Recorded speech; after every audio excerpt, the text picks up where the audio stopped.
Hey, kids, we're a couple of annoyed grunt boys, and this is the 138th Simpsons podcast.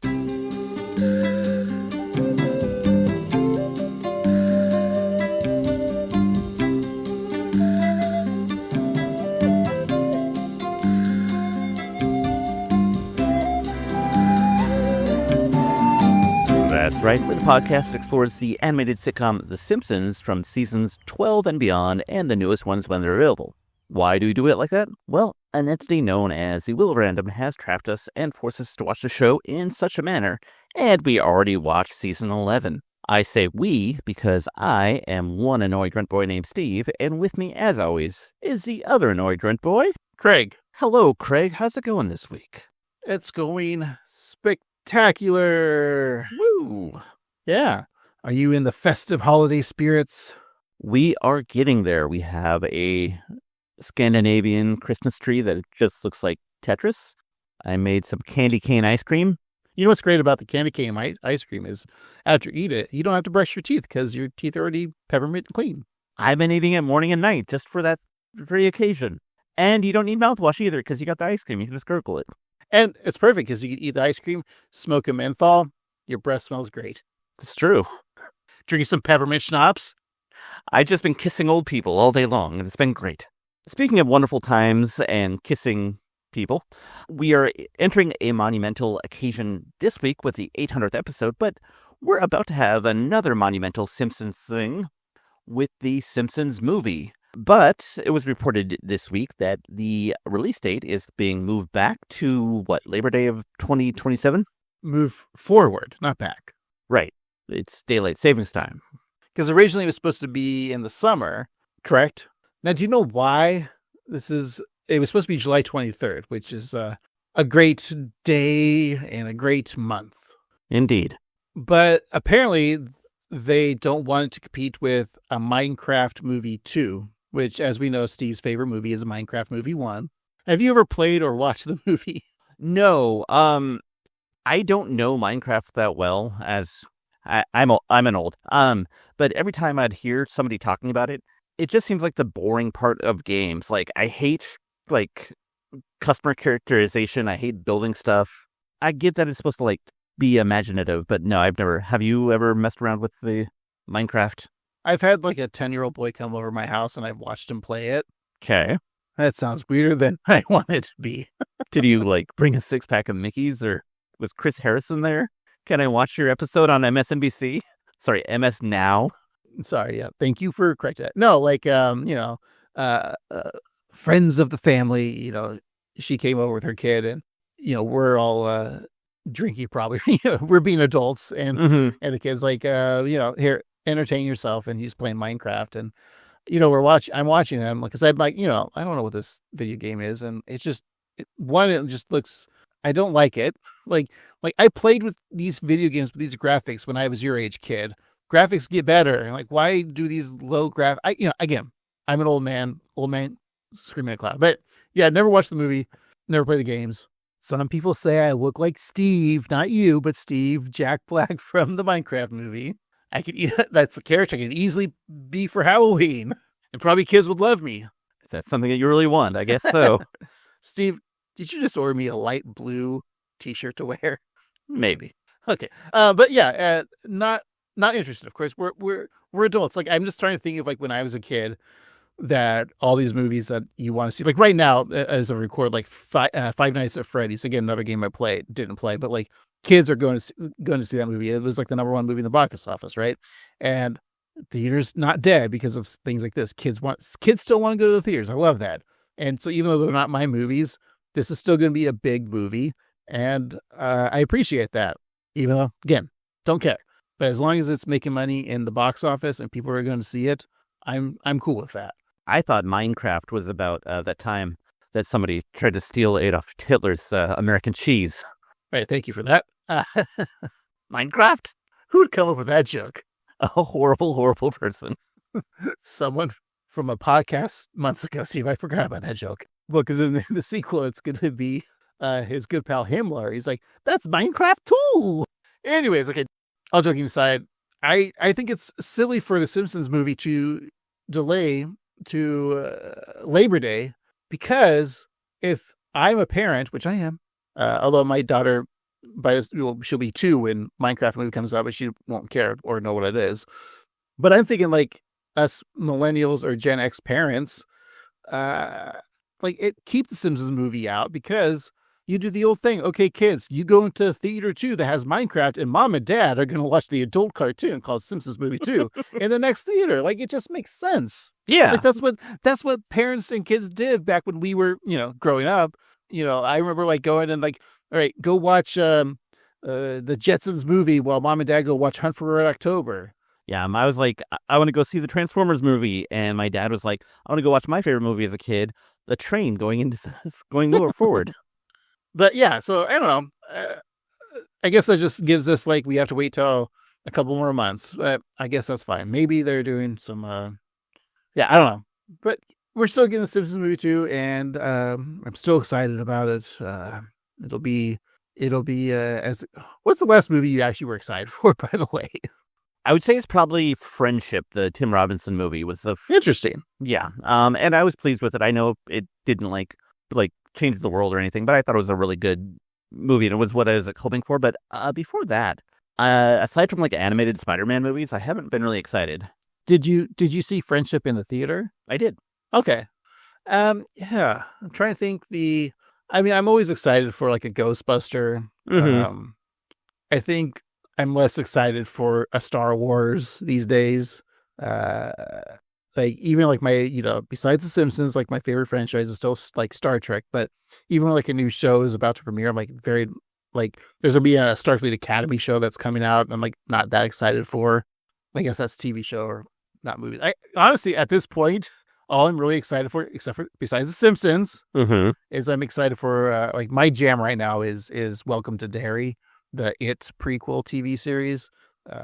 That's like that's all I think about now, which is weird because I'm an adult. Like I just like all I think about is kids that are eventually going to be killed. Somehow saying they're going to be killed makes it better. This is a show up your alley. That is true. I do like dead children. But movie wise, yeah. Like I mean, I actually am excited for the Simpsons movie too. But even like Marvel movies, like Avengers Doomsday. Like I'm sure I'll go see it, but I'm like I can't wait. Like. I feel like even like the Secret Wars should be exciting because you're mixing all these like different characters, but like I feel like they've done that so much. It's like, yeah, whatever. Well, like a lot of the things that Marvel's done has been like very lackluster after Endgame. Like you're just talking about the Secret Wars or the Secret Invasion with Sam Jackson. That was a boring show. It wasn't good. I think what we're trying to say is like we're adults in our 40s. And we're not kids anymore. We're excited about properties or I don't know. I'm excited for One Battle After Another winning the Oscar because that was such a fun movie. It was such a great movie. Have you seen that yet? Not yet. I know I need to. I've heard nothing but good things. But yeah, that could be a Patreon episode. But I'm enjoying this. This is just a conversation that two friends are having. That's nice. Yeah. But I guess we have to probably talk about the show, right? Yeah, I was gonna segue, but you did it perfectly. The one thing I'm always excited for is The Simpsons, and I'm excited for this week's episode because it is the 800th episode. We get some fun guest stars, so let's get into it. Let's sally forth no further.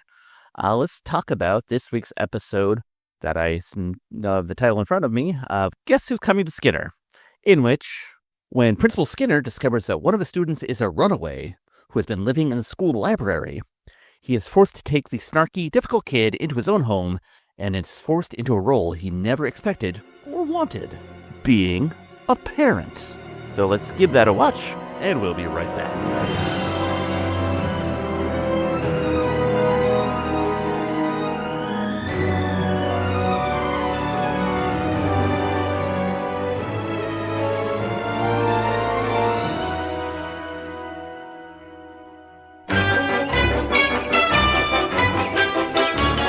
And we're back. Today we're talking about Guess Who's Coming to Skinner, the 10th episode of the 37th season. It is episode 800 in the show's run. It originally aired on December 7th, 2025. Your nerd code is 37ABF04. It was written by John Frink, directed by Rob Oliver, and your showrunners are Michael Price and Matt Selman. All right, John Frink, We've talked about him quite recently because we did a whole Patreon episode about the movie Extinct that he co-wrote. Mm-hmm. And, we've brought up that he was writing partners with Don Payne before Payne passed and worked on shows like Hope and Gloria, Pride and Joy, and Men Behaving Badly, and Veronica's Closet. To date, he's written 40 of the episodes. The first time, of course, with former partner Don Payne. And this will be the 23rd that we will review, Steve. Wow. I think Frink is on the top of episodes writers that I think we've reviewed. I just realized something. Yeah. The reason that they wrote all those sitcoms like Pride and Joy, Hope and Gloria, is because Don Payne was pissed because John Frink's last name wasn't Gain. Because if it was John Gain, they would have been Payne and Gain, and they could have had their own sitcom where one's into BDSM and the other one is into competitive eating. And it could have been a whole great sitcom that we could have done a Patreon about. Well, what if Don's last name was Dink? Dink and Frink? Yeah. That's another option. That kind of sounds like a early 80s Saturday morning kids science show. Yeah, like Frink is smart, Dink is dumb. Yeah. Dink is like a Pinky in the Brain situation. Oh, yeah. Like Frink would be the puppet and Dink would be the human. Ooh, I like that. Yeah. And the human would probably be like a stand-up comedian whose like material isn't suitable for kids, but in the show it's fine because it's wholesome and educational. Now, you just put in my imagination of who that comedian is, and I bet it's the same one that you're thinking of, and it's a comedian that might have had sex with Alanis Morissette in the theater. That's right, Richard Jeni. Oh, I thought it was Red Fox. Oh yeah, it's a very crowded theater. Yeah, that's why there's other young comedians like, hey, I want her to blow me, so cut it out. And that's how Dave Coulier got a blowjob from Alanis Morissette. Well, I apologize to Alanis Morissette. We were making you be an object for Richard Jennings and Red Fox and Red Skelton and Richard Pryor and Richard Lewis and Robert E. Carroll and Carol Brady and Tom Brady. That's right. And Tom Woolpat. And scene. All right, Steve. All right, we got our sexual objectification done. We got our full house preferences. Let's get on with the episode. So our 800th episode begins, as it always does, aboard the school bus for Springfield Elementary. Principal Skinner tells the children that their great behavior has earned them a very special field trip. The kids are to have to prepare for the best days of their lives at the water park. And the kids run out of the bus in their swimming suits, happily cheering, until they learn that Seymour wasn't finished speaking. He was actually welcoming them to the Water Park Museum of Late Victorian Textiles. So after looking at the exterior of Henry L. Water Park Mansion and Museum, Bart examines his permission slip, realizing that he saw the word water park and failed to read the rest. Nelson has a similar realization, stabbing the flotation tube around his waist in frustration. Now, the kids may be disappointed, but someone really enjoys the history of textiles. The entrance hall carpet is a reproduction of an original that Mr. Waterpark saw on a trip to Utrecht. Any guesses as to its ornamentation? Anyone? Wilton. It's a Wilton pattern. You're the first person that's ever gotten that. And a docent never forgets her first. Ew! Kids, you've seen the foyer. Now let's visit the demi-foyer. Well, there's only one cure for this type of boredom. A Gilded Age home invasion. I like this connection that Skinner has with Docent. I think that they could hook up and have really nerdy sex. Well, they almost look like they're related. That's not a problem. I mean, Shelbyville's right over there. I can make that happen. Yeah, I forgot what the plot of this episode was when I started watching it, and I was like, "Oh, is it going to turn out like she's Skinner's stepsister? Agnes had a kid before Seymour." But then I'm like, "The Simpsons already did that with Homer and Abe and Herb." Yeah, and also it would be fine because Skinner isn't Skinner. True. So you're saying that this is Armin Tanzerian's, maybe it would be Armin Tanzeria's sister, which I know they've said before, when they're going to bring that plot up again in that episode. But it would be kind of, a good plot point to bring back that Armin Tanzarian, just because I know people hate that episode. But well, you know what? I won't say anything about that because you never know. We might review it one of these days. Maybe. It seems like something that would be fun to examine on the Patreon. Sure. But in this episode, Bart sneaks behind a velvet rope in search of something entertaining, passing by the financial ledger library, the whooping cough nursery, and the shawl closet. Hoping to find at least one fun thing in the dust dungeon, Bart examines the LSP water park collection, a room filled with ornate snow globes. Do you think if he opened the Shaw closet, it should have been various characters that Kristen Shaw has voiced in cartoons? Yes.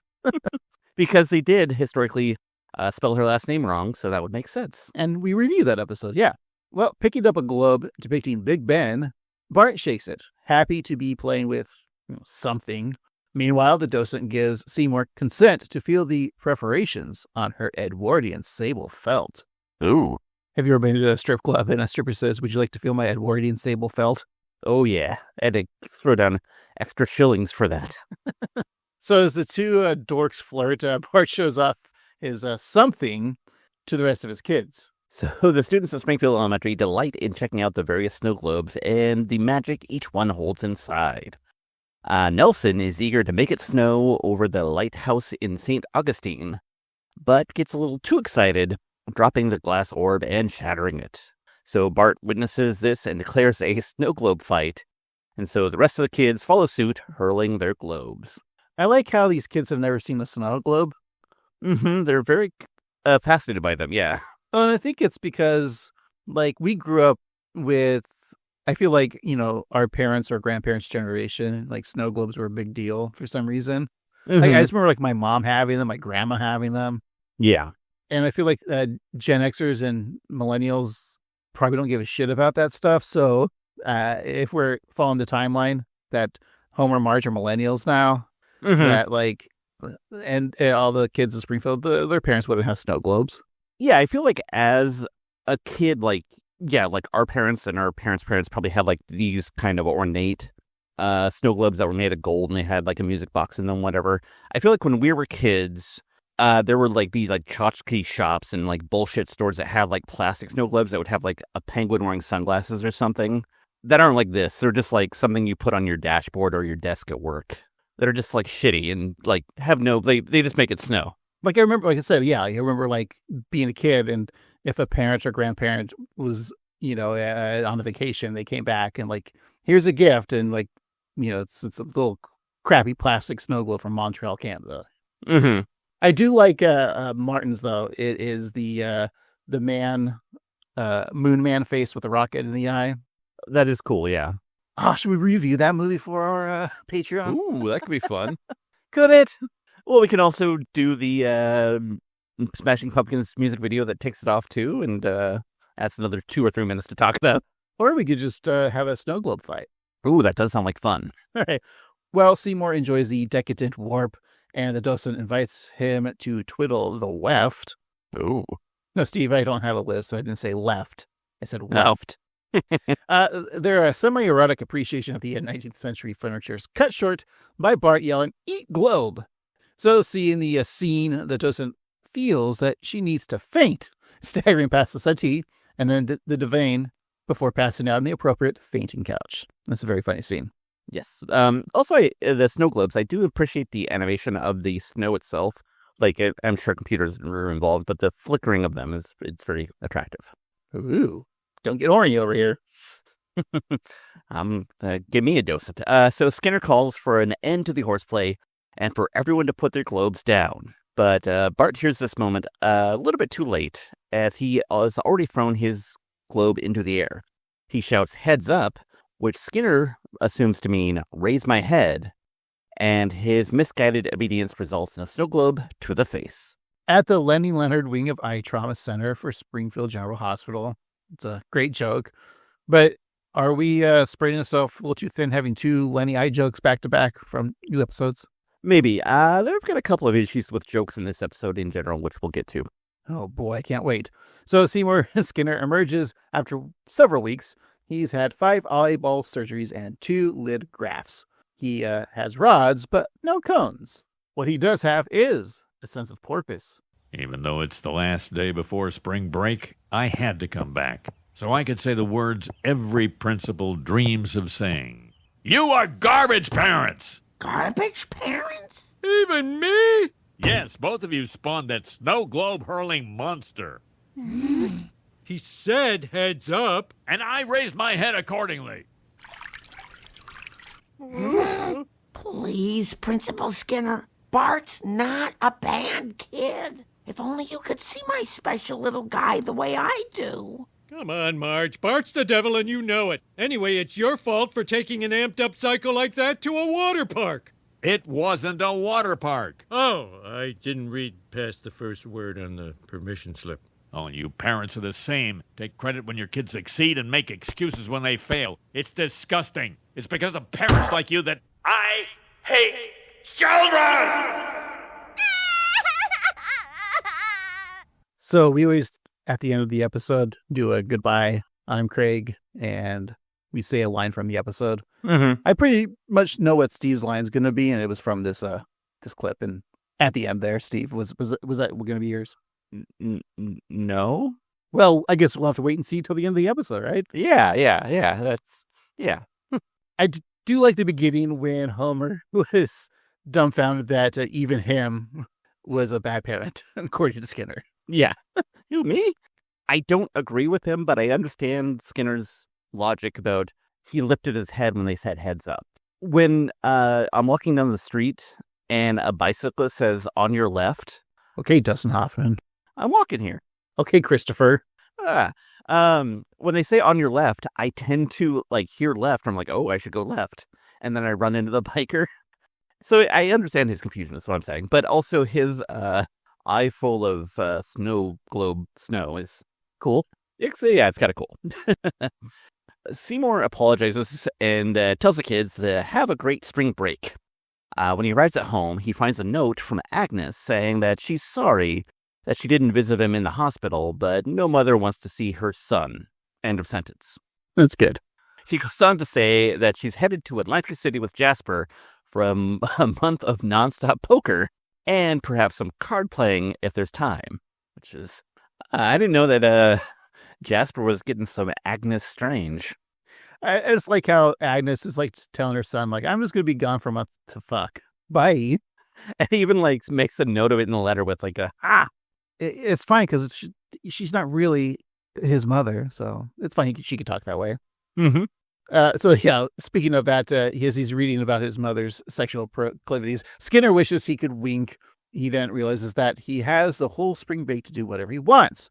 So that night in the principal's office of Springfield Elementary, Seymour is living it up with textbook requisition forms and room temperature Mr. Pibb. Oh, yeah. Suddenly, he hears the sound. I like this because it's Mr. Pibb, and that's appropriate because for 20 years it's been Pibb Extra, but now they're coming back to as Mr. Pibb. That's true, yeah. They got demoted. I liked Mr. Pibb, but Pibb Extra, even though it tastes the same, it just seemed different. Yeah, I get what you're saying, yeah. I need my Misters and my Doctors of the same flavor. Do you like a warm Dr. Pepper, right? I'm okay with it. As we mentioned in the show, there was a time in, I think, the 50s and 60s where it was a promotional thing in, magazines that you heat up Dr. Pepper with, a lemon. And my parents, ran with that. And so it was common for us to have hot Dr. Pepper. And, you heat it up on the stove. And it was an experience. And maybe it's because I was, 6 and getting soda at, 9 p.m. But I thought it was cool. And so I appreciate that. But I also understand, anybody else who would, hear about warm Dr. Pepper and think, that sounds gross. Because it does sound gross. But it actually tastes pretty good. It's like when people are grossed out by putting a slice of cheese on a warm apple pie. They're weirded out by that. But you got to do it, folks. Yeah. Pie without cheese is like a hug without a squeeze. That's what my dad used to always say.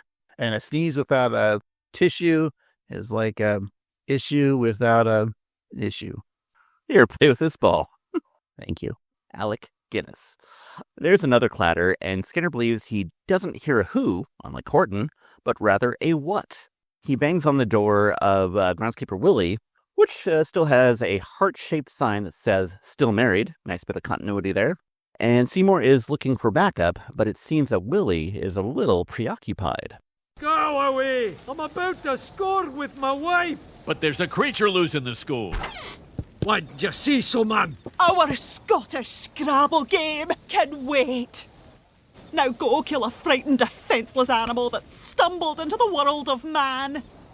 I gotta say, I love Macy there, played by Karen Gillian. Mm-hmm. And just as she has that one line, and like you said, the continuity, I'm wondering if they just liked working with her and they wanted a reason to bring her back for just a line. I don't know, it seems kind of rare that they bring like celebrities back sometimes, right, for just one line, like, and bringing a character back. And I think that not only is she probably fun to work with, from what I've seen from interviews, and you probably know better than I do, she is like a certified dork in the best way possible. So she was probably enthused to be in the show and to return as well. So it's probably good for everybody. I know, and she's like, I mean, she's Scottish in real life, but like putting on that extra Scottish accent is very fun. Also, this is a very horny episode already. Like, it is. Skinner and the docents, Agnes and Jasper, and then they imply that he's going to score with his wife. Also, what married man says, go away, I'm about to score with my wife? Especially when they're playing Scrabble, the sexiest of games. This is you and your wife, right? Yeah. We've been known to throw down some tile from time to time. Triple word score, if you know what I mean. The Scrabble board went away pretty fast, Steve. Did you at least see what the words were? Yes. Do you want me to read them? In a Scottish accent, I'd prefer. Okay, well, they were playing Scottish Scrabble. And so, of course, I'll do this with perfect pronunciation. So the first word that they had, I'm going to go in alphabetical order just for the fun of it. Arithmetic, which is arithmetic. Belmore, which is wide mouth. Cadreus, which is friendship. Which is departed. And Merlek, which is bandit. So if you were to look at a movie poster of a Scorsese film from like 2006 that starred DiCaprio and Jack Nicholson and Marky Mark. No, Donnie Wahlberg. Was it? Yeah, it was Marky Mark. That Wahlberg, right? Yeah. Wahlberg. Martin Sheen, who of course is the real Seymour Skinner. Of course. And let's throw in Matt Damon. Then what movie would that be called? Well, it's my favorite. And then, like, instead of like wicked, annoying Boston accents in the movie, here do you have Scottish accents? They dub the. Oh my God, I hope so. Steve, find me a Scottish dub of The Departed. Oh, I'd love that. Also, I'm thinking about this. If you're playing Scottish Scrabble, you're cleaning up because you got all those F's and H's, and those are like 4 points each. I was going to ask, could you total up the scores? I can't off the top of my head because I couldn't quite see the placement, but I'm looking at like The Departed. That's mostly consonants, and like D's, H's, and F's are all like 3 or 4 letters. So you could get like 40 or 50 points on there. You're cleaning up. It's a wonder why we don't have any more Patreon listeners with talk like this. Isn't it exciting? All right. Well, Seymour and Willie check out the kitchen of the cafeteria where they find war surplus sour cream, unstuffed hot dog tubes, onion rings, in parentheses, pig anuses, and pig anuses, parentheses, fish anuses. All right, see, which one are you eating? I do like onion rings. Yum, yum. I remember, like, there was always this rumor going around that calamari was actually just pig anuses. You're eating a squid. How far removed? How much that much grosser than a pig anus? Like, pig anus is, it's all pig. It's all good. All right, well, just then there's a stir in the gym. A rack of basketballs fall across the court as a shadowy figure runs past. So the two men chase after the creature, following it to the school library. The being hides behind a map, but the map lifts up to reveal a young boy who has been living on the school grounds. I'm a ghost of a kid who died long ago when kids used to die all the time. A specter! Those one dog bones I found in the sandbox! You're no apparition. You've been living in my library. Living in a library? That's sick, man. How can you say that to a little kid? Now get off my lawn! A student holding up in the school. How can I live this down? A blemish like this on my Permanent record! What the hell is coming out of your eyes, you freak? It's whimsical snow. I recognize you. Your name is Hub. You're a student here. This blatant infraction is going directly into your file. Well, good luck with that. Sparkle tears? I'm not in there. You're not enrolled, but I've seen you. You're in Miss Payton's class. One of those kids that sits in the back between eyeglasses girl and bucktooth boy and never speaks. So I like that joke that he's in between eyeglass girl and bucktooth boy and never speaks because the model for the character has been used in the background before. So it's a really nice touch. For Hub. Mm-hmm. Yeah. Has he always worn the rocket shirt? I think so. I think I want to assume that it's a Planet Express shirt, but I don't know if that should be true at all. And of course, Hub is played by Macaulay Culkin's younger brother, Rory. Oh, Roy? No. Kieran Culkin, mostly known for the movie The Mighty. Oh, yes. Watch that movie. It will not make you cry. Trust us. Is that the monkey one? No. It's that's Mighty Joe Young. Never mind. Yeah, no. Mighty is Kieran plays. What's the word you can use? I can't use the C word. Disabled. Oh, remember he's like a disabled. Oh yeah. Kid, and then the kid from he's not a kid anymore. From the Mighty Ducks movies was like this big ogre type guy who like befriended him. Oh, Sharon okay. Stone plays his mom. That's right. Yes, that is a very heart-wrenching movie. I know that. Yeah. So if you want to see Steve cry, watch that and then Big Fish afterwards. Oof. It's a sad double feature. And maybe Two Idiots Go to Hollywood after that. I'll cry tears of joy. How brilliant it is. Steve, you just let our non-Patreons listeners know how you thought about Two Idiots from Hollywood only on our Patreon podcast. But the question is, why do I think it's so brilliant? And that's why you have to pay to find out. But yeah, Kieran Culkin, his character just reminds me of, again, I've never seen Succession, so I don't know if he's kind of playing off of that dynamic or that kind of personality. But it's also that was a movie he won the Oscars for last year. A Real Pain. Yeah, it's kind of almost like that character I can hear in the voice. I think that Kieran Culkin is a very talented actor, but I really feel like in his modern parlance, he doesn't really act so much as is portraying a character of himself, like where he just kind of like lives outside the lines of the rules of common decency. And he just kind of like, not decency, but like he just reacts the way he wants to. And he's just kind of sarcastic. He's like, oh, okay, this is what I'm doing. And I feel like that's character is Hub is that character as well, where he just is like living in his own world and reacting. And I think it's a lot of fun. Yeah, and that's how his character was in Real Pain. Like he ad-libbed a lot of his stuff, which a lot of the other actors were kind of annoyed by that because at least that's what I think I heard. I heard it on the playground, Steve. I could imagine that because I imagine that Jesse Eisenberg is probably very much like by the book and like the Facebook, if you will. And, sticks to the script and is like an actor. And so the two of them, what a wild scene that would make, as we saw in Royal Pain. But wasn't he for that, though, if I remember? Because didn't he write that script? Yeah, I guess he did. Yeah. So maybe he was for that. I don't know. I'm not going to watch that movie again. I've seen it once, and that's it. Yeah, it was good. I just don't need to watch it again. Yeah. So Skinner declares that Hub has been pretending to be a student so he can live at the school. Hub responds with a series of voices mocking Seymour. So frustrated, Skinner asks Hub where his parents are. Hub asks the same of Seymour, who declares that his mother is with Jasper and that his father's ashes are in a bag in the upstairs sewing room. Does a 10-year-old boy need to know where his... And does he know who Jasper is? Is Jasper so popular in town? It's very funny. Yeah. But now we know where Seymour's dad is. Yeah. So, there you go. Good to know. All right, well, just then Super Nintendo Chalmers walks in, curious to know what the fuck is going on, and dressed in pajamas, a trench coat, cowboy boots, and a floppy hat, of course sporting an umbrella. Gary's appearance makes Hub think he may be in a different line of work. Look out! It's your pimp! He's not my pimp. I've got this, sir. I'm calling child services. You do and I will cut you like a bitch. If the state learns a runaway child has been squatting here, they'll turn this school into a spirit Halloween store. Okay? You keep this child under your supervision until you locate his family and return him to them. I'm going back to bed. The next time I see you, you better have my money. Requisition forms for next year's textbooks.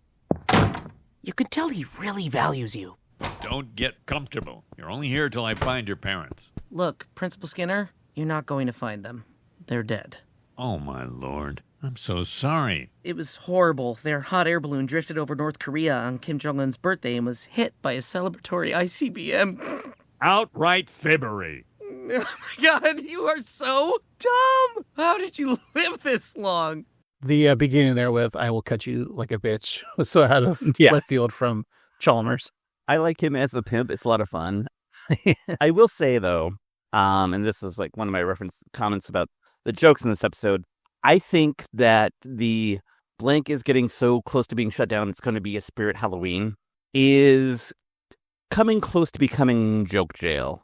Just because I feel like a lot of writers in the past, like 5 or 10 years, like to use Spirit Halloween as a harbinger of a business shutting down, and I get it, but I think it's getting a little lazy.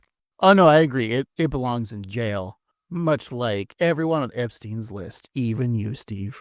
I was just a caterer, catering to young boys. To creepy men. Yeah. No, I mean, they did the joke in the new Naked Gun movie, right? And as much as I love that new Naked Gun movie, even then I'm like, come on, Spirit Halloween. It's something that started on the internet. Like most of these jokes, and the writer's like, oh, I know what'll be funny. Say this because the internet will eat this up. But you're right. I think harder, writers. I'm going to shake my fist at it. And also, writing jokes based on jokes on the internet is bad because if you see a joke on the internet, an iteration of that joke has been done hundreds, if not thousands of times by other people who think they're being the funniest person in the world by taking the same joke. If you don't believe me, go to any Reddit post ever, read the headline, make a joke about it, and then look in the comments, and you're going to find that joke that you thought of 7 times. It's just the rule of, like, it's just the way things are. I'm sorry. And then people saying, like, oh, I came here for that comment also. Steve, you don't have to apologize. Thank you. We said, I'm sorry if this is blank blank. So I came to say that you don't have to apologize. I appreciate that. That's very nice of you. All right. But of course, we're hypocrites because we say the same jokes every other podcast, like at least 6 or 7 times. Skibbity toilet. At least we're like timely. I still think we should bring back Austin Powers catchphrases. Yeah, baby. Do I make you horny? I'm the love guru. Swing. Donkey. Get in my belly. I married an axe murderer. So, seeing respect as a two-way street, Seymour tells Hub to stay in his mother's sewing room until he can behave. Oh, behave. A brief moment later, Hub has already climbed out of the window. So, after looking to his father's ashes for inspiration, Seymour pokes his head out to find Hub climbing down the trellis, saying that he's trying to find America. And then Seymour climbs out as well, but the trellis snaps into 2 as he grabs Hub and realizes that he needs to put his ego aside and ask for help. So he rings the doorbell of 742 Evergreen Terrace. That's right, the Simpsons are in this episode of The Simpsons. And Homer answers the door, calling to Marge, just saying, a man is here, which is very funny. Like, I know that we don't answer the doors in our age range, but if I ever did, I'm just going to say that, even if it's not a man. It's just me. Marge assumes that Skinner is just there to yell some more, but Skinner has arrived, quite literally with hat in hand, and a hat that he just bought. That's a funny joke. I have a hat in hand. Yeah. So inside, Seymour tells Homer and Marge that he's never had to deal with a child outside of the hours of 8:10 to 2:45. Skinner needs the advice of the wise, experienced parents who might know how to take care of such a handful, and the parents of Bart Simpson offer their calm, sensible knowledge. You're asking us, the garbage parents? But we spawned a monster! One day with a kid and he's already broken! And now he needs our help! Please, I'm desperate. Oh, my God. Oh, that's so sweet. Okay. Where's the kid now? At my house, I hired Nelson to sit. I'm cold. Can you turn the heat up? You're the client. Please, I'm at my wit's end. I need your help with Hub. Okay, because you begged nicely, we'll share a couple of nuggets of parental wisdom. Sometimes challenging kids just want to be recognized. Find what the little miracle is interested in and encourage it. Be a hard ass. Every day should be like his first day in prison and he's all alone in the yard without a shiv. Is this the first episode that we've ever heard Nelson fart? I think so. I know that he's made reference because I remember him saying, smells like one of Van Houten's. So he knows what Milhouse's ass smells like. But this is the first time we've seen him take credit for his own. How do you feel about fart jokes in general? Typically, I don't like them. This one kind of worked for me. I don't know why. I think it's just Nelson being Nelson. Yeah, I'm not a fan of like a lot of fart jokes. Yeah. I mean, I still think the Blazing Saddles one is probably the best one. Mm-hmm. But that's because when I was a kid, when I saw it, it was really funny. But yeah, a lot of times just fart jokes don't do it for me. One of my favorite jokes involving the word fart is from The Simpsons, when they go to Florida and they're the party. It's spring break, and like this episode, and the kids are like at Fart University, and they change it to Frat University because they're in a frat. That still makes me laugh. And if you want to hear us talk about that, it's probably on we talked about that episode, and we talked about how much we like that scene.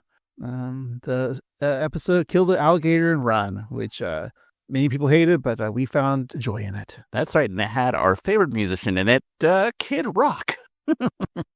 I do like the Homer laughing at the beginning too, just like realizing Skinner hasn't actually had to be a parent and around children. This makes me laugh. It's interesting to think that like a principal doesn't have kids of their own. I don't know. Yeah, and that's not weird, I guess. There's many teachers that didn't have children. But I get what you say. I get what you mean. Like, you devote your life to taking care of kids and being an educator, but you don't have kids of your own. It is a little strange. But I guess not. I mean, that's a weird thing for me to say. I take it back. Butchers don't have pet cows. Yeah, because they eat them. Exactly. I don't know if that's actually a good analogy. I don't know. If I was a veterinarian, I probably wouldn't want a pet because I'd be too concerned about it. Yeah, and like you've worked all day, and then you got to go home and like, oh no, you're going to die too. Ugh. That's why I don't think I could be a doctor. One of many reasons why I couldn't be a doctor. Like, then like if you have a loved one, it's like you're going to sexy time. Like, let me feel them titties, baby. And you're like, oh, this one feels a little weird. Let me give you an exam. You'd be a great boob doctor. Let me feel them titties. I'm Dr. Boob. I'm just an idiot. I get it. Boob doctor. Or boob. So Marge says to flood the boy with hugs, while Homer says to crush his spirit. And Marge thinks there should be a shoulder to cry on, while Homer believes that Hub should quit his crying. So Skinner leaves with the conflicting voices of Homer and Marge echoing in his head. And Marge suggests a nourishing, loving environment fostering creativity and expression, while Homer's approach is based in fear and discipline. So Skinner arrives home to find a pathway of trash bags leading up the stairs, water pouring down from it. Seymour thinks that someone could slip, or perhaps slide, on the watery plastic, and then hears a wet orphan coming through, as Nelson uses Hub as a surfboard, riding down the stairs. And, you mentioned Epstein Island. Wet orphan coming through was a very popular phrase. And again, you know this. As a caterer, yes. So after falling on the lawn and being covered in mud, Hub greets his new guardian, calling him Darth Tedious. Nelson thinks that Skinner should go easy on Hub, especially since his parents died on the Titanic. And Skinner takes Hub to the Spending Place and Springfield Knowles shopping mall, where they visit Mr. Ho-Hum's clothiers. Inside, they meet Mr. Ho-Hum and his rather attractive mannequins. Good afternoon, Seymour. Here for your usual. Oh, no thank you, Philip. We need to get this ragamuffin some respectable schoolboy clothes. Perhaps a poplin pullover and corduroy permacree slacks.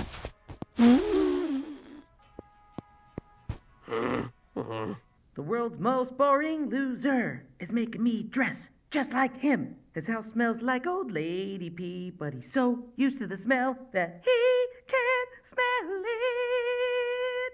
Will you get on with it? By Doug Henning's mustache, he's escaped. So yeah, I wrote that the mannequins were attractive because they look like me. Oh. I was wondering why I was saying that. Mr. Ho-Hum is played by director Barry Sonnenfeld. Like, what an odd choice, right? for a voice actor like director Barry Sonnenfeld? Is there some sort of Yeah, I don't know the connection to. I don't know. Does Kieran Culkin really like Adam Family Values? Was Kieran Gillen in Wild Wild West? It's also like he's. It's not like he's an actor. That's good. Right, which is fine for that character because the character is also pretty ho-hum. But yeah, it's a weird choice. I don't know. Maybe Barry was just visiting the like the studios, or maybe he was like shooting something or editing where they do stuff in the studios, and they're like, "Oh man, the character who's going to play Mr. Ho Hum, the actor dropped out at the last second. We don't have anybody." And they're like, "Barry, can you do us a favor?" And he's like, "Okay." And that's the delivery, he said. I think that's probably what happened. Yeah, we couldn't get another boring director. Yes, and we couldn't get the worst actor in SAG, Paul Dano. Oh, watch it, QT. So Seymour runs through the mall looking for Hub, running the wrong way up the escalator, trying to reach the food court. And he catches Hub munching on a slice of Luigi's pizza, but Hub runs for it until leaping into the ball pit of an arcade. Hub drops his defiant tone as his greasy fingers make it difficult to handle balls. I'm not going to make a joke, Steve. No, you shouldn't. All right, fine, I will. Defiant tone. That's very funny, Steve. So Hub sinks into the pit and seeing how there is no lifeguard on duty to save him, Seymour kicks off his shoes and jacket, leaping into the ball pit where he finds that Hub's pant leg is caught on a drain. You know, those infamous drains and ball pits. Mm-hmm. So after coming up briefly for air, Skinner dives in and grabs the boy, and he performs CPR on Hub, causing him to spit out balls that were in his mouth. This creates a moment of a connection between the man and the boy. You saved me. All I've done is say mean stuff to you, run away, and scratch up all your records where dogs bark Christmas carols. It's fine. Those dogs are long dead anyway. It's not like I can go see them in concert again. But of course I saved you. You were in danger. Thanks, Seymour. In all my years as a principal, I've never been hugged. I feel like I'm floating on air.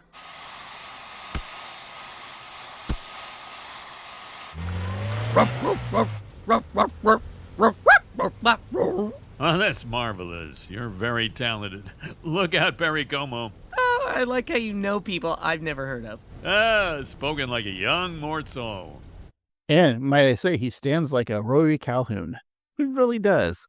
Or a Kieran Calhoun. I like how when he's talking about scratching up the dogs barking Christmas carols, like that was such a like 50s, 60s like novelty records they would have, and like so many of them. But I think what I'd like is that line that Skinner says is, well, they're all dead. It's not like I can go see them again. Meaning that he has seen dogs bark Christmas carols in concert before. That's really funny. I didn't notice the again. That's a really nice touch. Yes. Kudos. Imagine going to that concert, and even if you get the dogs to like bark, like after like 5 minutes, you're just like, okay, I got this. Oh, that sounds horrible. I don't think I'd want to go either. Maybe it was cats. You mean the musical Cats or Cats singing? Cats singing. Movie Cats again. Okay. Maybe Cats watching the movie Cats and offering audio commentary. As long as it's the butthole cut that I want to see. Love the butthole cut. So Hub and Seymour feast on spaghetti and meatballs with more room temp Mr. Pibb in direct defiance of the photo of Agnes that has a word bubble that says no food in the living room. So Seymour flips over the picture of his mother and they toast their arrangement. So they attend an amusement park, and when Seymour is rammed by a bumper car, he steps out of his own bumper car to exchange information, for insurance purposes, which I think that's really funny.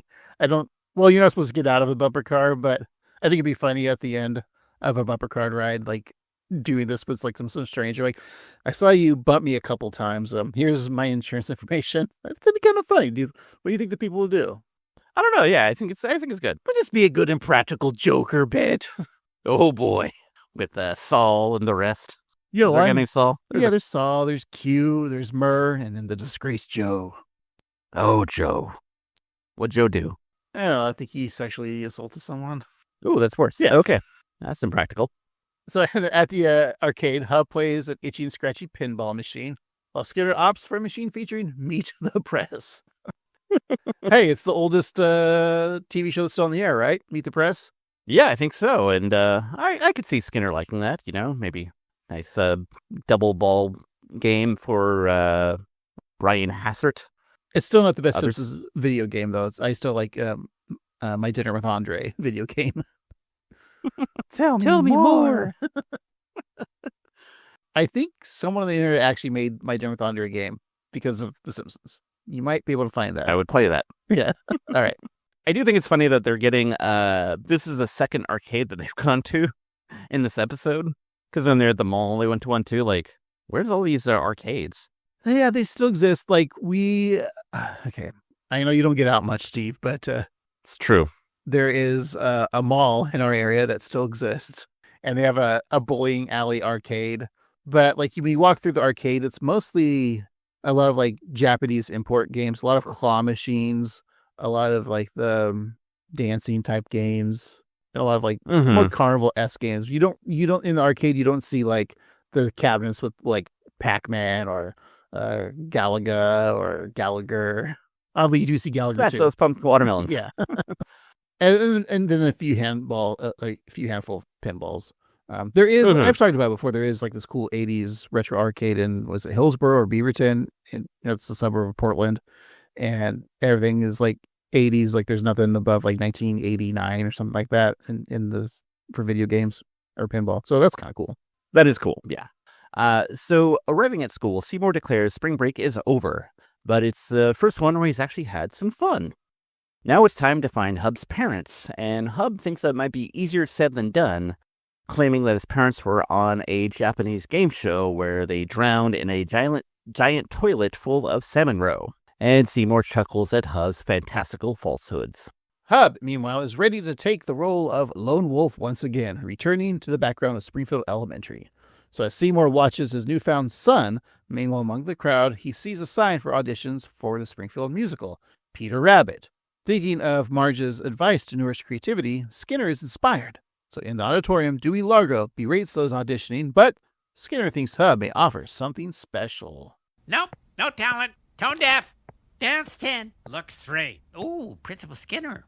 Dewey, you've got one more auditionee. I don't want to be in some stupid bunny musical. I thought we were cool. I went to see Laser Beethoven with you. The weird smoke there made me fall asleep. Don't make me do this.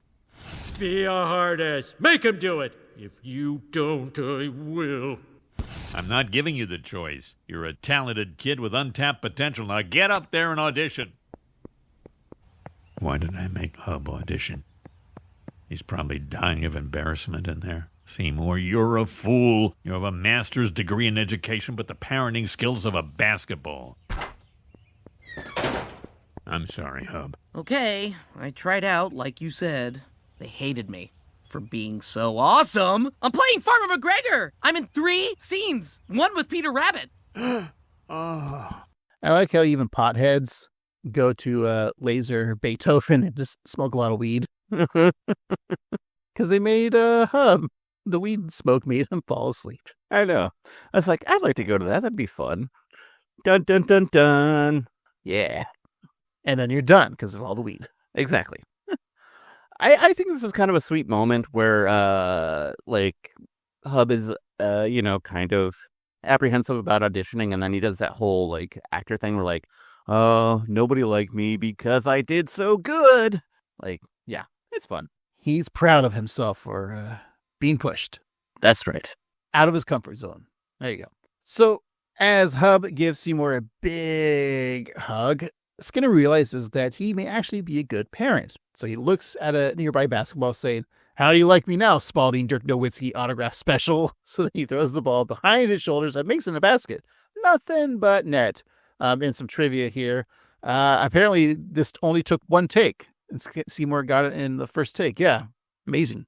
Maybe Skinner shouldn't be a principal. Maybe he should be with the Harlem Globetrotters or whatever the team that you're going to say is. The Washington Generals? Yeah, that's the one. Isn't there another more popular one now, though? The Savannah Bananas? That's baseball, That's what it is, yeah. Okay, well, they have fewer basketball hoops there. Oh, also, in that clip, I wanted to mention that I liked Largo's chorus line reference. Looks 10, Dead 7. Earth 3. Dance 10, looks 3. Tits and ass. Don't make me get into that. I could sing that entire song. I know you can. I could sing all of the songs from A Chorus Line if you'd like me to. Maybe for a Patreon episode. A solo episode with Craig only singing the hits of A Chorus Line. This sounds like a good thing for everybody, especially me, because I don't have to do anything. And I will release it for free. You'll have to charge people, actually. That's true. Yeah. So during rehearsal, Largo directs the kids playing daffodils, and then cues Peter Rabbit, played by Martin Prince. And then it's Hub's turn on stage as Farmer McGregor, asking who's eating all of his carrots, in a broad southern accent. So Dewey continues his stage direction, ushering Hub off the stage so Martin can perform his big musical number. Witnessing this, Skinner feels that Hub should have a larger role, and Largo argues that he'll be back to sweep up bandanas in the hoedown scene, but Seymour feels that Dewey lacks the talent to bring the characters from the page to the stage. So feeling offended, Largo throws his headset at Skinner and storms off. Seymour shares his new vision for the show with the cast, but some of them don't respond positively. Well, cast, who's ready to go on a ride with me as we explore the depths of our new protagonist, Farmer McGregor?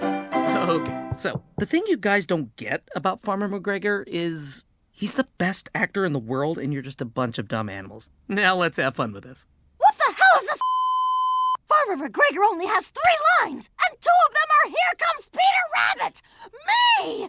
We're going to fix that. Lisa Simpson, I need a rewrite by third period tomorrow. Beef up the McGregor character. Explore his inner world. Give Hub something worthy of his talent. Fix the script. I get to be every 8-year-old girl's hero, Stephen Salian. Milhouse is a joy to have in the room. He just needs to stop practicing his kissing on female lunchbox images. You hear that, Luann? Female. I like that this is probably like John Frink and other writers them making a commentary towards like Al Jean when he was the showrunner, or maybe Selman, like punch up the script. Yeah, I think there's some inside baseball happening with the writer jokes here. Yeah, it's a lot of fun. Also in the background, I do like Martin's delivery too, and the bleeping out. Oh yeah, but also you can see that good old Ralph is also in the play because, as we said before, Ralph is an actor. I'm glad that they kept putting Ralph in there. I feel like Ralph should have been the McGregor role, and it was robbed from him by Skinner and Hub. I think Ralph should have been the Hub character, and they should have like Chief Wiggum leaves the job of chief of Springfield because he found a better pay joining ICE. Oh, I mean, he's got the right shape and dimensions for a typical ICE agent. He's a little smart for them, but yeah, I could see that. And then and Sarah. Wait, she's not. Let's see here, Sarah. She also joined ICE. Okay. I'll take whoever they can get. Yeah, exactly.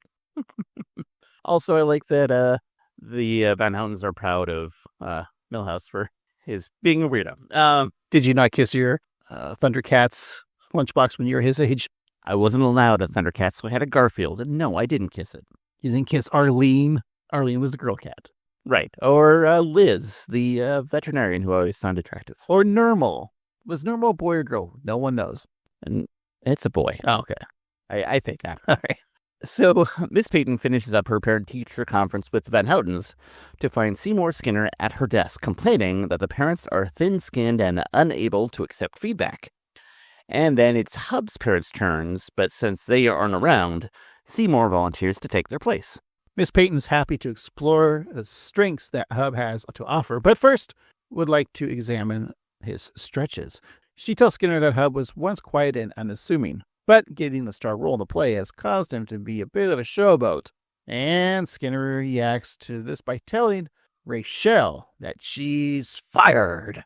So after she tries a calm and rational explanation, Skinner responds to Miss Peyton by saying that Hub is a talented supernova who is finding himself, and she is merely a 4th grade teacher in a failing school that he principals. He adds that Hub is an orphan who has 2 parents with Benjamin Button disease who died as 85-year-old babies. I like that joke. I feel like Benjamin Button disease is also among Spirit Halloween as a little tired. Where do I hear a lot of Benjamin Button jokes? I don't know. I just feel like the concept of Benjamin Button disease is a thing that's been kind of played out since the movie came out 15 years ago. Let's just blame podcasters for that, all right? That makes sense. It's all podcasters' fault. Yeah. Well, this is another example of Hub lying, but Skinner points out that he's an actor. An actor's lie for a living. He then grows defensive, nearly calling Hub his son. Rachel reminds Seymour that he is merely Hub's principal, which gives him plenty to think about. Ooh. So the next day, Willie hangs signs all over town displaying Hub as the star of the school musical. Skinner oversees the groundskeeper's work as he also looks over an adoption form in the hopes of making Hub his own son.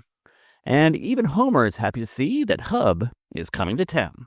It's show night at Springfield Elementary, and people are filling in to watch McGregor, Gardener of Destiny. Hub is ready for his big night until he sees the crowd, and Seymour offers comfort, saying that from Brando to Balky, all the greats get butterflies. Now, I'm not an educated person. Balky, are they referring to Perfect Strangers? I mean, the only Balky I know is Perfect Strangers. Okay, it's got to type Balky in. Yeah, it's Balky Bartokomous. Ooh, okay. Of course, is Bronson Pinchant. He has a penchant for playing Balky. Yes. Yeah, I think it is. I don't know. Okay. Type in. No, I think that's fine. That's all I need to know. I'm sure he and Cos and Larry are very happy for the reference. Do you want me to ask? No, it's okay. I'll talk to Marklin Baker later on tonight. So it's just because Marklin Baker is my father. What? Yeah, we were. This is dumb. This doesn't make sense. We were having a lightsaber fight once, and he chopped my hand off. And he said, "Look, I'm your father," just like that famous movie where the guy says, "Look, I'm your father." He's not my father, Steve, but Jo Marie Payton, who played Harriet Winslow, of course, is my mother. Mm-hmm. Oh, wow. And let me tell you how I know Steve, because you are a wacky next-door neighbor. That's right. And I'm married to Laura. You did do that, Steve.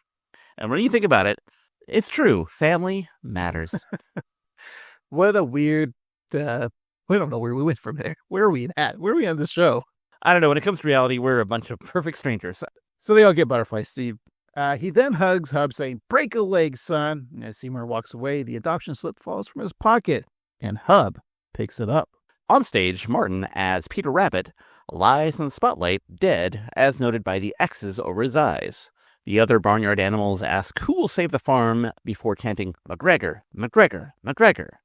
And then a barn loft door opens to reveal the star of the show, but he's nowhere to be seen. So frustrated, Martin whispers, "That's your cue, Olivier." But Hub runs out of the exit door into the night. Now, I'm not a smart person here, but Olivier, he's talking about Olivier Newton-John, right? Exactly. Love will tear us apart. Wait. Yeah. Xanadu. Okay. So Seymour runs after him, realizing that the adoption form spooked Hub. So he calls out to Hub. He then hears Hub say, "Dad?" And he assumes that the adoption is the right thing for everyone involved, but he may have been mistaken. Son, you just made me the happiest. What are you doing here? We're your parents. That's what. Ha ha! You thought he was running to you. Your mother dances for coupons and your father has a second family he loves more than you. How did you find me? Your face is on every light pole from here to Ogdenville. I don't understand. We don't either. You've got some explaining to do, Alexander Hubley. Mom and Dad dumped me at boarding school with a bunch of other snooty jerks with rich parents who don't give a crap. I couldn't take it, so I bailed and came to Springfield. I liked it here. And now we've found you. Yeah, well, it only took you like 5 months. We're sorry, son. Come on, let's go home. Ladies and gentlemen, due to an administrator getting his heart broken into a million pieces, we are canceling the play. It's very funny that parents are cheering for the cancellation. I know this is a joke, that works. Yeah, no, it's funny. I like it. And of course, that's star of Two Idiots, Kirkwood Smith playing Hub's dad. He's also in RoboCop in that 70s show and a couple of things. Hollywood's great Kirkwood Smith. What does Captain Kirk say when he has an erection in front of a blacksmith? Kirk. Wood? Smith. Thank you. Is it in like a Spock Boner Jones? I don't know. McCoy hard on dough? That just sounds like he's hard on cash. Like, I need some money. McCoy hard on dough. All right, this episode's getting off the track, Steve. Chalmers acknowledges the audience's cheers of disappointment, but Farmer McGregor returns to stage giving a heartfelt monologue about a wayward mouse abandoned by his rich mouse parents at an elite boarding farm. Lisa checks her revised script, say she didn't write any of this. Milhouse points out that she didn't write anything. She just ran the room. And Lisa argues that picking good stuff is just as difficult as writing good stuff. So again, that must be some inside writer's room baseball. Yeah, they don't like LG. This is how I'd probably be in a writer's room. I'd be like, nah, this is how we on the podcast, right? Yeah, this joke doesn't work. Make it better. And then we go on and continue the episode.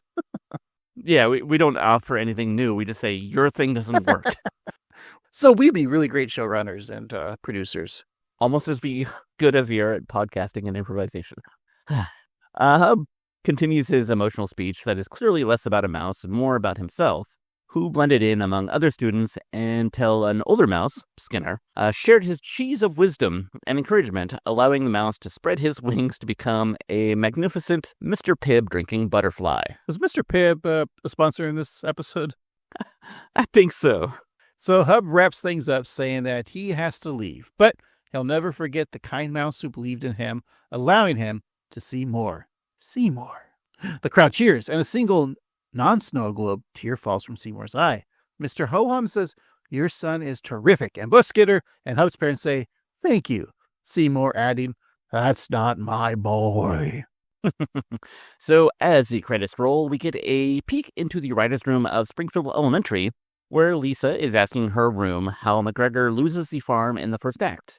And Milhouse tries to open up a dialogue, but Lisa breaks him for starting a sentence without knowing where it's going, which is a real frustrating thing that people do in writers' rooms.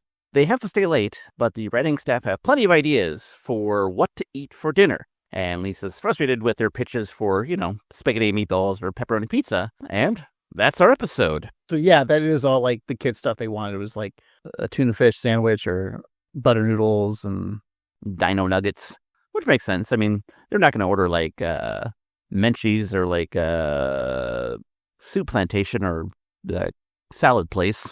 Bristol Farms. Yes. What's Bristol Farms? I don't know. It's a place that writers go. Okay. Maybe like a $30 smoothie from Erewhon for our LA listeners. Yeah. Or the Goop restaurant. Ah, yes. Which is surprisingly good, supposedly. I don't know. Well, let's take a break, think about what we just saw, and we'll be right back.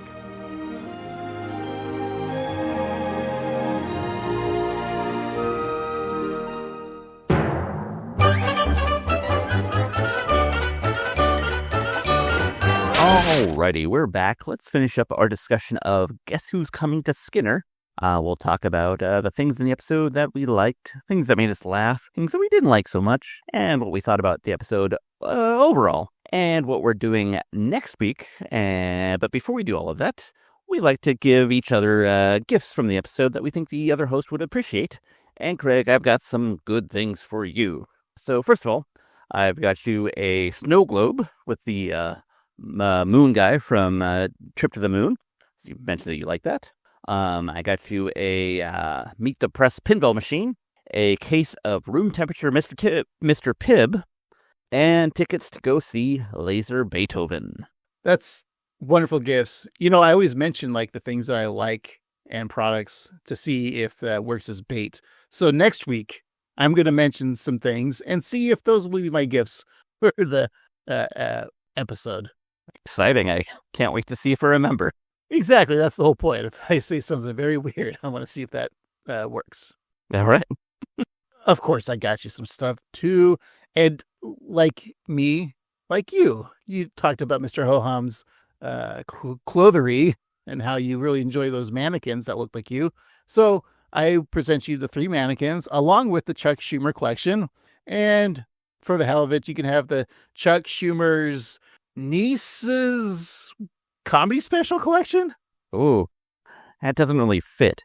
Of course, I'm referencing Amy Schumer. Is she like that's her uncle, right? Or I know they're related. I believe that they are like uncle and niece. Okay. Also, Steve, I'm going to hand you these papers real quick. Just sign down there. All right. Yep, yep, yep, yep. All right. Thank you. You've adopted every child in the Portland orphanage. Wow. You know that famous Portland orphanage? Yeah. Down on Skid Row? Yeah, I knew a guy from Skid Row there. Yeah. He liked plants. I know you don't like children, but it's the gift that keeps on giving, I guess, they say. We'll find out, I guess. And finally, here's 2 tickets for you and your wife to see the Springfield Elementary play of Peter Rabbit. Ugh. All right. Well, I guess I got a cast, so.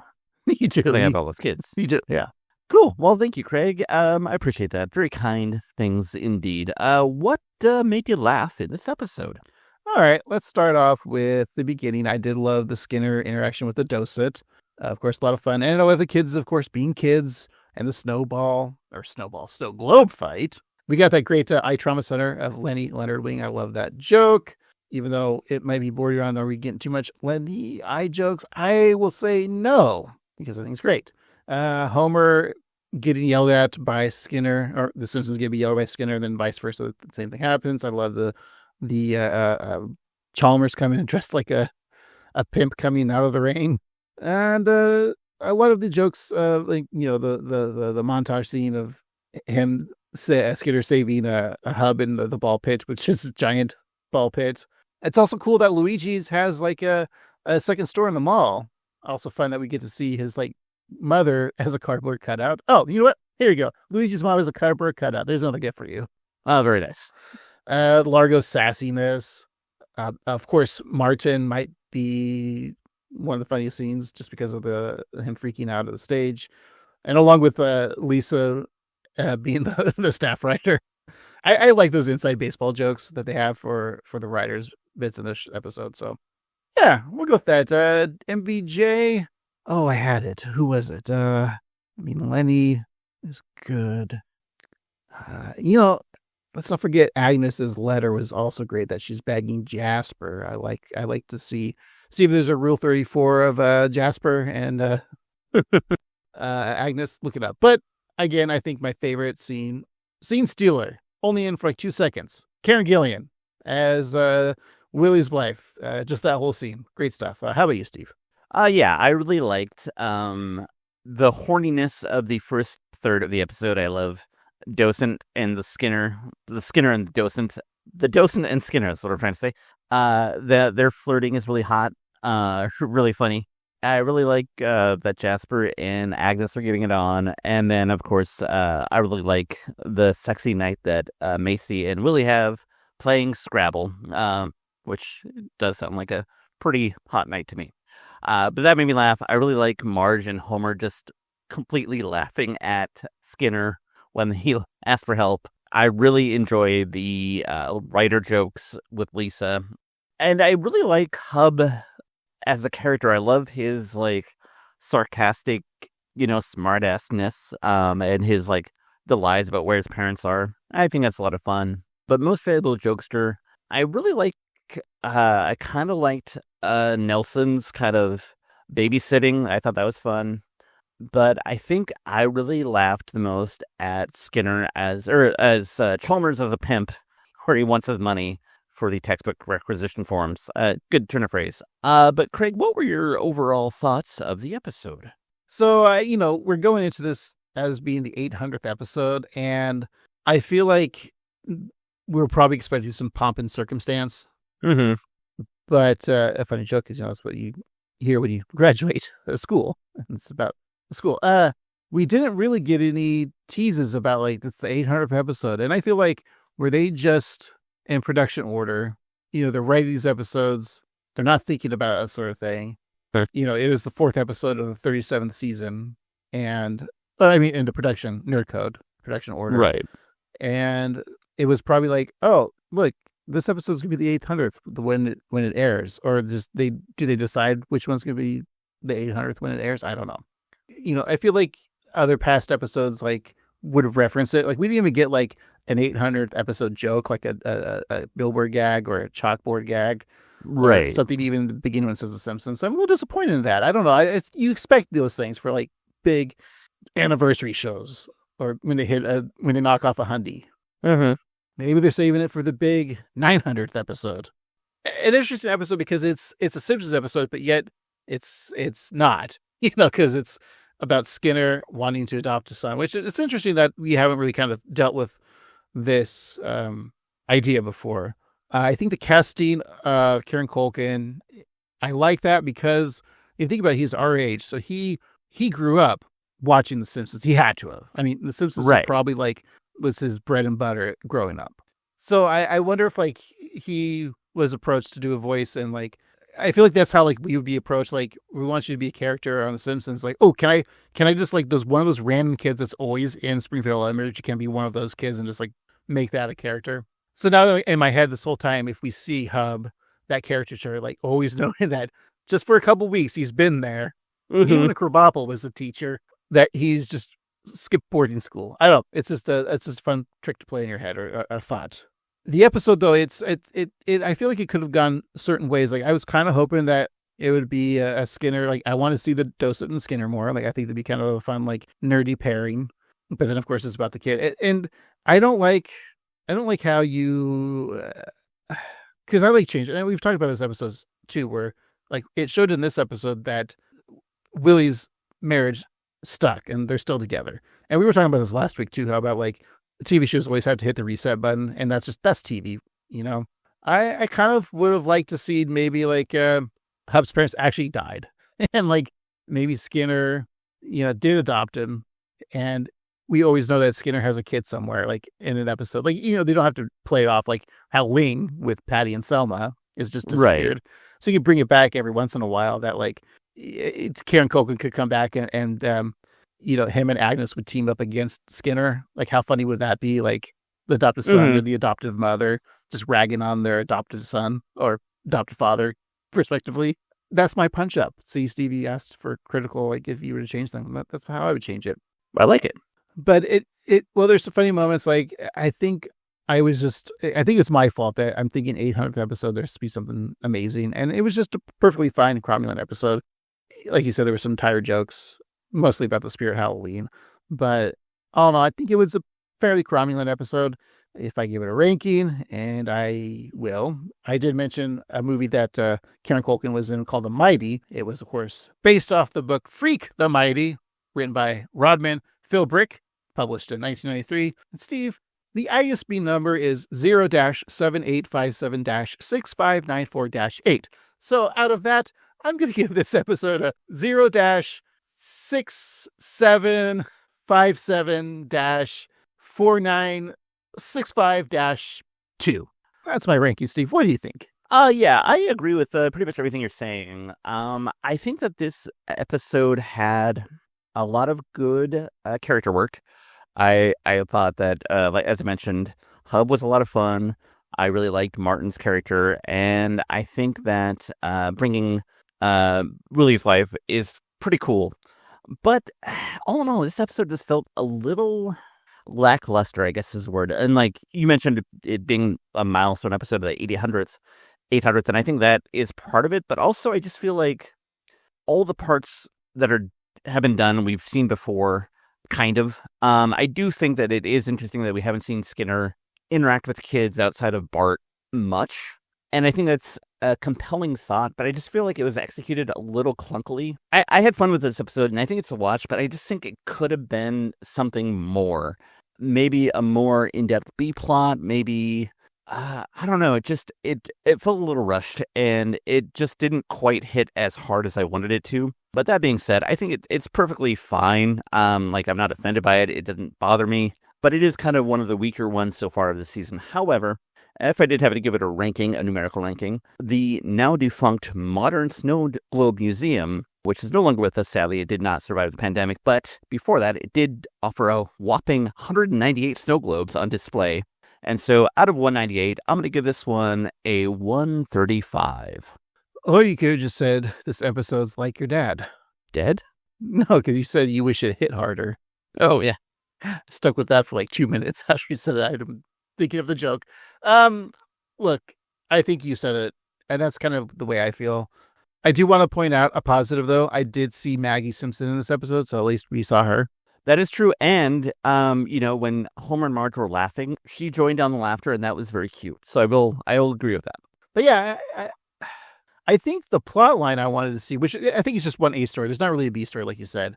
I kind of like the inside baseball stuff. I almost want to see a whole episode about Lisa being like the head writer of a children's production. Like, that seems funny. Like Bart, it's like when they did the Fraudcast News episode, but now let's do it as a play, like Lisa in charge. Or maybe Bart's in charge. Oh, Sam's not pitching an episode that I want to see where Bart is the producer of a play. And so she's the head writer. But then, of course, everything he says, she has to do, even though she's frustrated because, like, that's not the vision she wants. So that's so inside baseball. Make it like The Studio or the TV show that Seth Rogen's probably going to win awards for.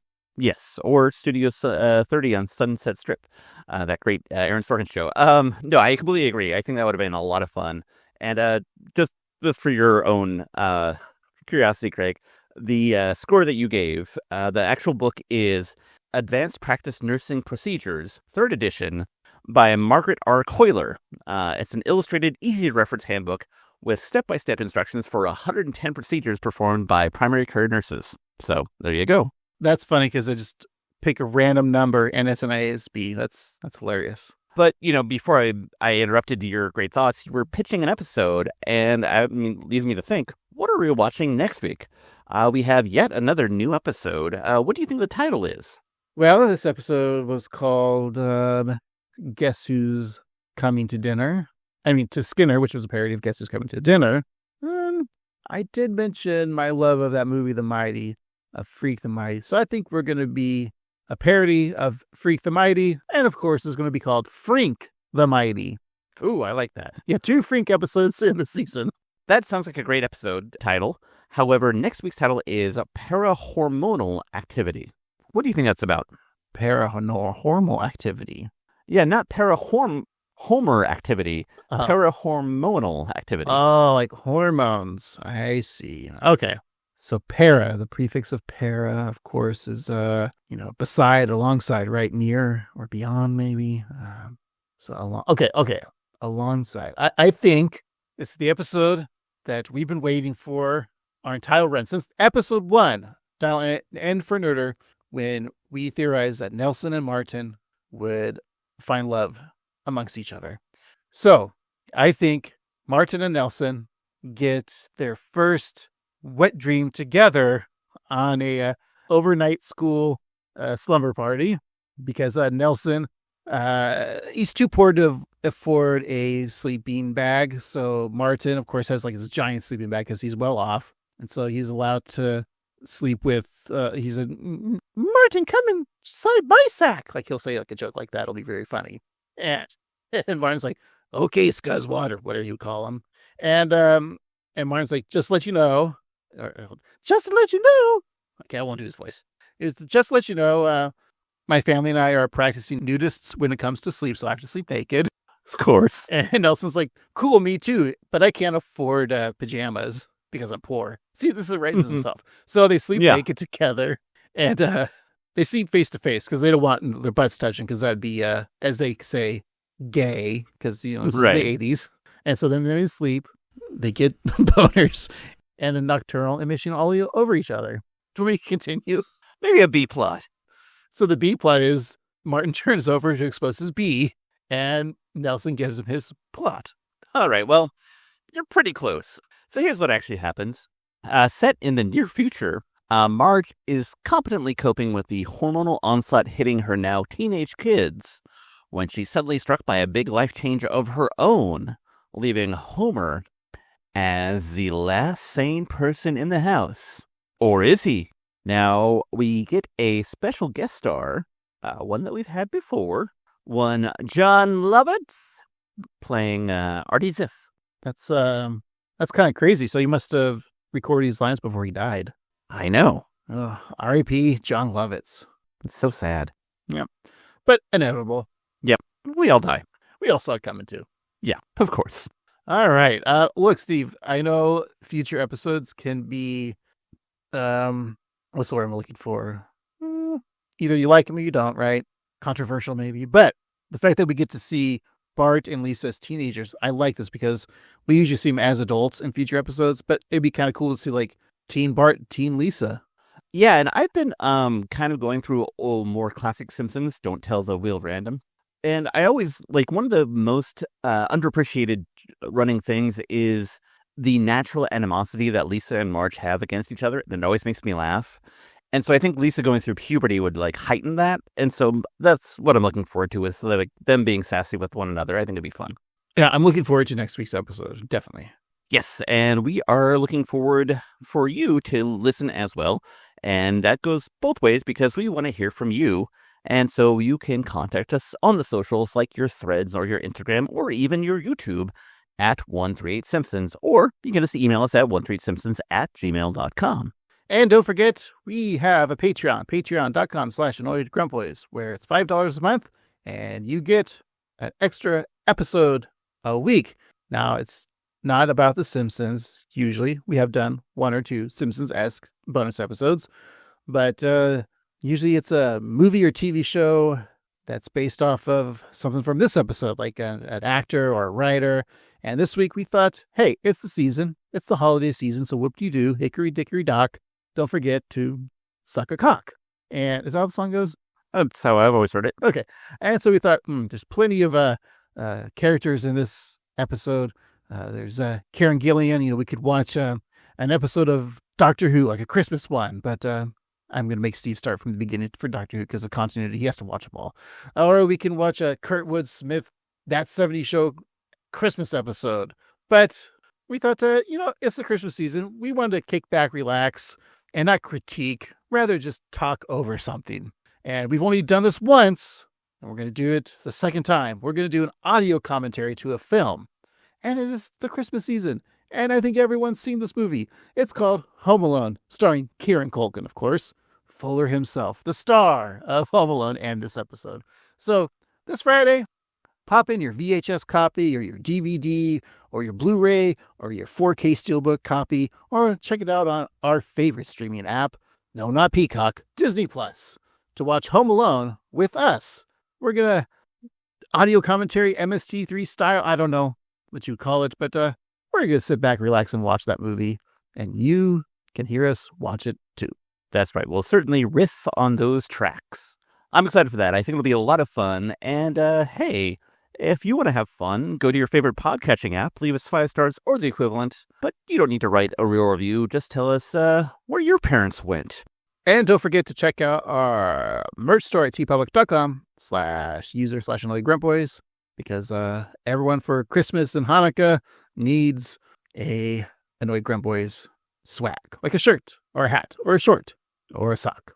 Your grandma, listener, told me that she wants to buy a pair of Annoyed Grumpboy shorts 2 sizes too small to show off that cake. So don't disappoint your grandma.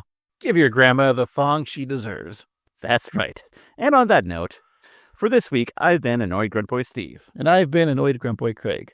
And remember, it's because of parents like you that I hate children. I wish you could see my special little guy the way I do.